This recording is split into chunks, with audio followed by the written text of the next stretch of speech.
Good afternoon, everyone. Thanks for the invitation along today. As many of you will be aware, Saturday was International Day for the Elimination of Violence Against Women. So we think it's really fitting that as part of the 16 days of activism that we have the opportunity today to raise the visibility of girls and young women's experiences of violence. Because we know that it's important to deliberatively attend to age for the same reasons that it's important to deliberatively attend to gender.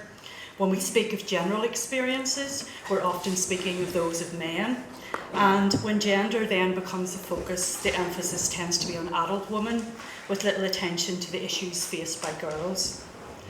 So we think it's really instructive that in developing and appraising the strategic framework to end violence against women and girls in Northern Ireland, that the Executive Office made the very wise decision to place questions in both the Northern Ireland Life and Time Survey and the Young Life and Time Survey, in recognition that age intersects with gender to impact experiences, understandings and responses to violence. And we really hope that the gathering of this data, and we know it's only been collected for 2 years now, will continue because we have a draft framework at this stage, and that the data will allow us to look to baseline attitudes and experiences and to look at potential changes and the impact of that strategy. As Dirk said, the Executive Office, alongside commissioning modules in Life and Times, also commissioned some separate pieces of research to inform the strategy. And Gail and I and Dirk were part of teams at Ulster University and the Centre for Children's Rights at Queen's University that collected the views and experiences of 268 girls and young women, the majority of whom were aged between 12 and 17.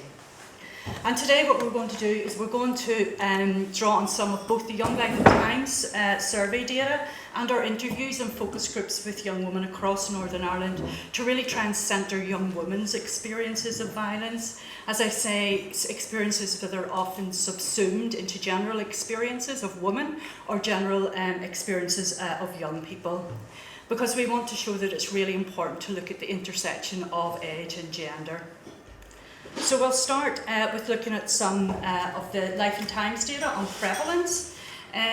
So firstly, in relation to prevalence of violence, consistent with international research, self-report experiences of violence among young people generally in Northern Ireland are high. And then when we look at experiences of gender-based violence, these are higher among young people than they are among adults. For example, 45% of young people who took part in the Young Life and Time survey in 2023, compared to 22% of adults who took part in the Northern Ireland Life and Time survey in 2022, reported having experienced at least one form of gender-based physical, sexual, psychological or online violence in the past year. And then demonstrating the high levels of violence experienced by young women in particular, 50% reported having experienced at least one form of gender-based violence in the past year, compared to 34% of boys and young men. And when we look at this more closely in terms of the forms of violence that young women and young men experience, we see further gender-based differences. This graph, for example, it represents lifetime experiences, and the findings here again are reflective of decades of international research, whereby we see that young men report experiencing higher levels of physical violence and young women report experiencing higher levels of sexual violence, with 43%, for instance, reporting having experienced unwanted touching, hugging or kissing. And for us, the value in having these very detailed questions within the 2022 Life and Time survey is that they allow us to move beyond quite narrow definitions and categorisations of violence, asking young people about a whole range of behaviours that they themselves or others might not traditionally define as violence. They range from face-to-face experiences of physical violence to verbal abuse, different types of coercion and aggression, as well as unwanted and non-consensual and intrusive experiences, both in person and via virtual media platforms. And what we see from this graph is very clearly that there are high levels of violence experienced by young women in various forms and in various settings. Indeed, when we look at this graph, what we see is that young women report higher levels of violence actually across almost all of these domains. being at least twice as likely to experience some forms of violence as they are to their young male counterparts. And again, we think this finding is really important for two reasons. Firstly, there's a hierarchy of violence. This exists whereby physical and direct forms of violence are often forefronted, and these shape how violence is understood and responded to. So other forms of violence are often hidden or demoted in their seriousness. Secondly, we think it's important because violence against women and girls is often still associated with the home and with intimate partner relationships, whereas violence in the community, in public spaces, is most often associated with boys and young men. But what we see from this graph is the high proportions of young women who experience violence in every space, in the home, in the private spaces, in public spaces, and in online spaces. 75% of young women reported having experienced street harassment, 67% reported having experienced inappropriate staring, and 52% had experienced intimate images or videos being sent to them without consent. So given these findings, we perhaps shouldn't be surprised then that 67% of young women who took part in the 2023 Young Life and Times survey agreed that violence against women and girls is common in Northern Ireland. But this compared to just 27% of young men who felt that it was common. By way of comparison, much more equal proportions of young women and young men felt that violence against men and boys was common. And while it's always difficult to know why people choose things within a survey, it is entirely possible that young men do not think that violence against women and girls is common because they do not view or understand many of the behaviours and incidents experienced by young women to be violence. In our qualitative research with young women, some were very much of the view that boys did not understand their behaviours to be harmful. They were simply jokes. They were learned and unquestioned behaviours, or they were unconscious practices. So it's necessary, therefore, to surface everyday practices and experiences, bringing them into visibility in order to make sense of them.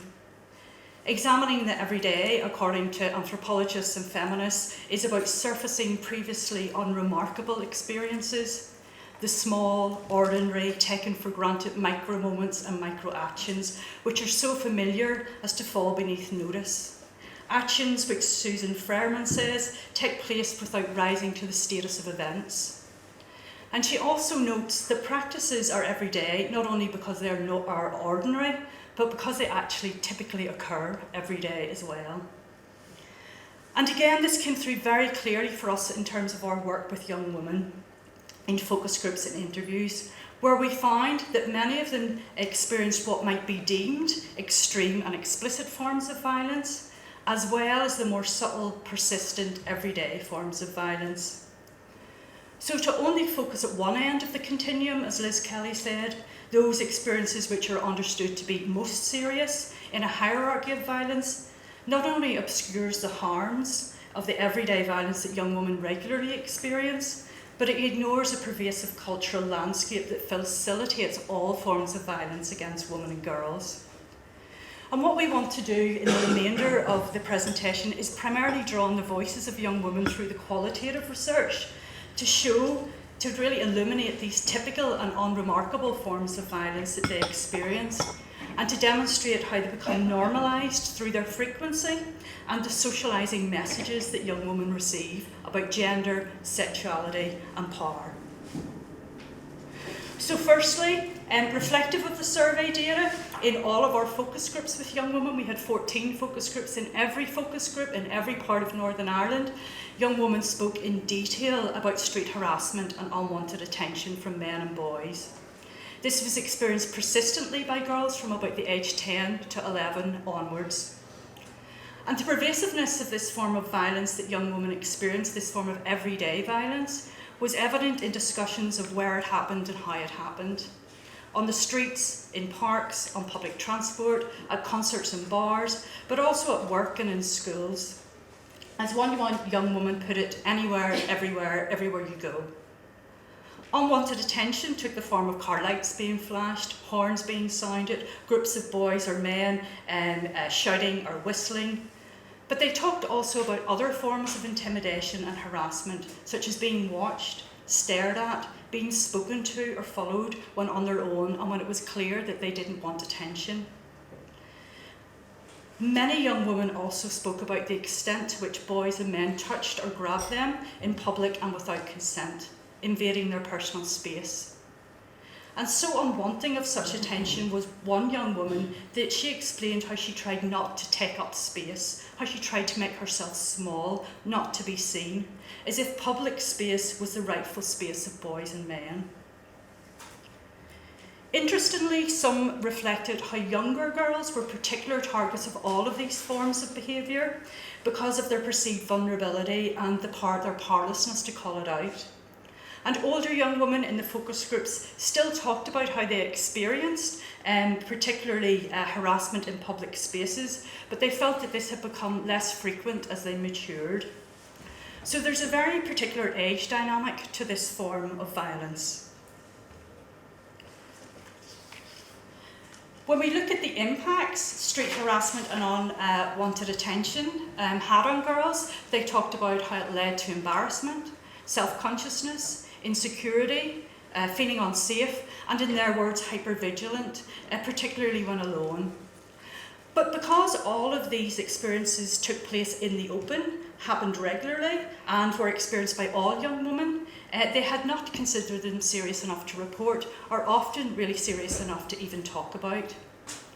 Through your group discussions, young women came to identify the almost unconscious and unquestioned strategies, habits and practices that they engaged in to avoid, keep safe and minimise the impact of unwanted attention and behaviours. This included not responding for fear that it might escalate the situation, not drawing attention to themselves, not being out of their own, and regulating their movements. But mirroring their offline world and their offline lives, and again reflective of the Young Life and Times survey findings in terms of the level of harassment and abuse that young women experience online, many young women in our research reported receiving unwanted attention online in the form of unsolicited contact and images. And again, they reported this as starting from a similarly young age, but they considered it an annoying yet normal part of young women's online lives. While many requests for images and friendship were deemed quite obvious, they could work out, who they were from and what they were about, they could also identify that there were more subtle means and more persistent attempts of engagement from both strangers and young men they knew, with some young women talking about feeling pressure to share images. But in addition to these very personalised experiences of online harassment, many young women spoke also of the impacts of sexist and misogynistic messages being spread online by social influencers such as Andrew Tate. And the time of our fieldwork last summer was actually the time when Andrew Tate seemed to be everywhere, and it was talked about to a great degree in the focus groups. And what became very, very clear from the young women's discussions was that the size of Andrew Tate's following and the length of time that it took for social media platforms to actually respond sent a very clear message to them that this sort of speech is accepted and acceptable, that it's not deemed harmful.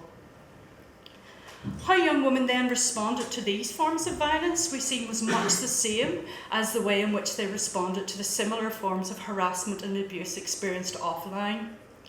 Given that some of them were not directed to them personally, there were general insults and abuses about women, or because when they were personalised, they came from an anonymous source, and importantly, because every girl experienced them, they tended to feel that nothing could be done about it. So again, what we see from their accounts are the everyday, habitualised, routine, personal strategies that they adopt in response to these everyday, routine forms of violence. For them, they simply blocked those who harassed them, they deleted unwanted requests and images, and they tried to ignore online misogyny because, again, to call it out could bring further attention to them and to make the situation worse.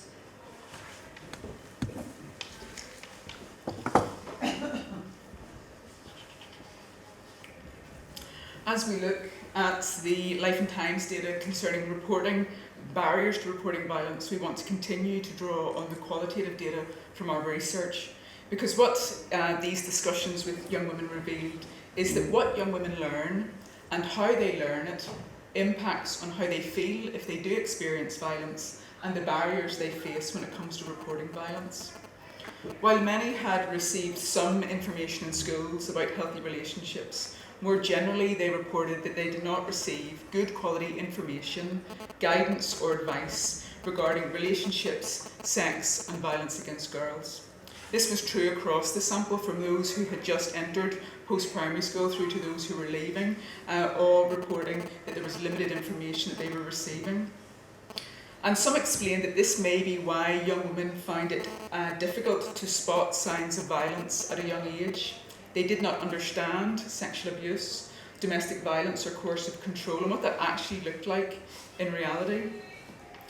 While young women reported that they received very little formal or explicit education about violence against women and girls, they did report some very powerful and persistent messages that they did receive, particularly around gender, sexuality, vulnerability and responsibility. These were learned from a young age and reinforced through key institutions of the home, school and through social media. Gender norms and stereotype as a form of learning. Firstly, from a young age and from a range of sources, young women reported receiving specific messages about their gender, the behaviours and expectations associated with being a young woman. They recounted how these stereotypes, which positioned them as inferior to boys and men, were often passed off as it's just a joke. Such gender stereotypes, however, were used to mock, dismiss or limit them personally and or the position of women in society more generally. While online platforms were often reported to be useful sites of learning about violence, many young women considered them to be places where violence and sexism was exposed and reproduced. As such, young women understood the sheer volume of stereotypes, gender stereotypes, disrespect and sexism communicated online to perhaps be indicative of the views of men more generally. Reflective of the gender stereotypes that they heard, young women learned that they were vulnerable to violence. Those across focus groups provided examples of how this was reiterated in school, the home, and reminded them of their need to be vigilant when in public and to take personal responsibility to ensure that they were not a target. Young women were aware that unlike boys, who they felt were taught to stand up for themselves, girls were actually taught the opposite: to be quiet, to not draw attention to themselves, to not fight back or to cause a scene. One young woman said, "Men are taught whenever somebody wrongs them, they're taught to fight, but women are taught if somebody wrongs them, be quiet, it'll blow over, you'll be okay eventually, like just don't talk about it, don't speak about it, because then you'll get somebody else in trouble and you don't want to ruin their life." Added to this, in school and at home, young women heard messages that reinforced that they were responsible for keeping themselves safe. In a number of instances, liking what they wore to the behaviours and actions of others. One young woman commented that a teacher told the girls that they weren't allowed to wear a particular PE kit because it was very distracting to the boys and to the male PE teachers. Another commented that while her parents didn't care what she wore, they did care how she was treated, so they would encourage her not to wear certain things. She understood this to be coming from a place of protection, but again what it did was communicate the idea that young women are responsible for the actions of others. Young women felt that the information they received around safety and violence placed too much emphasis on them, on how they could keep themselves safe. And while young women understood the irony of these messages, they nonetheless spoke to their power in responsibilising young women while ignoring and excusing the behaviour of boys and men. Not being believed. Finally, young women learned through a range of sources that should they experience violence and come forward to report it, that they will most likely not be believed, especially in instances of sexual violence. High-profile cases, graphic documentaries and media reporting of those who did come forward reiterate unhelpful and negative messages around blame, around not having enough evidence, around the lack of justice, and ultimately around how those who do come forward are treated and perceived by society. Overall, girls and young women describe the layering of these messages that position them as responsible for their own actions, but also the actions of others, thus ignoring and excusing the behaviours of boys and men and blaming girls and women should they experience violence. This table shows what the Life and Times survey respondents believed might stop people from reporting violence. What we see is the many messages that young women receive and learn about violence reflected in the barriers to reporting violence. The top reason that young women cite as a barrier to reporting violence is that they're worried it might make the situation worse. This was very evident in young women's discussions around street harassment and unwanted attention, a fear that if they called it out, the violence would intensify and become physical. It was also identified as a major barrier to reporting family violence and intimate partner violence. What we see here as well is interesting to note the difference by sex. A much higher proportion of young women, for instance, chose worried they might not be believed as a barrier to reporting violence. 72% of young women compared to 42% of young men. As already noted, this was discussed repeatedly within focus groups and interviews with young women, particularly in relation to sexual violence. Higher proportions of young women also selected not feeling that it was serious enough and worrying that they perhaps had done something wrong as barriers to reporting. Again, drawing on those discussions within focus groups, we would again suggest this to be reflective of the pervasive messages that young women receive around their responsibility, and what it does is continues a hierarchy of violence that perhaps limits or minimises their actual experiences as being less serious, less harmful, or of less concern. I'm mindful that this is a celebration event, and that hearing these statistics and sharing these stories can feel like the complete opposite of a celebration. It'd be very easy to be disheartened by what we hear today. There is of course value to gathering this type of data.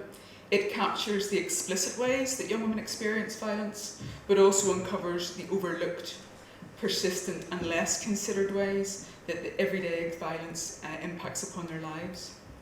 The research provides us with a wider understanding of violence that troubles a hierarchy wherein only certain types of violence are considered. It informs public understanding that brings young women's experiences into view. To be talked about is to be seen and to have your experiences validated. As one young woman noted, it makes you feel important. People are actually talking about this, so I know this is important. I can talk about it. Research of this nature can speak to policy, but also is of practical use to practitioners within formal and informal settings, alerting them to the extent of the issue and providing an evidence base as to why work with young women and gender-conscious practice more generally is still needed today. Within our focus groups, young women reflected that they had not previously had these discussions, a space to explore with other young women their experiences and to see them as shared and not normal. As one young woman said, it is normal, but it shouldn't be normal. In the sharing of those experiences, realising this wasn't just a one-off that happened to me, that perhaps this is something that happens more generally. So it's normal, but it shouldn't be.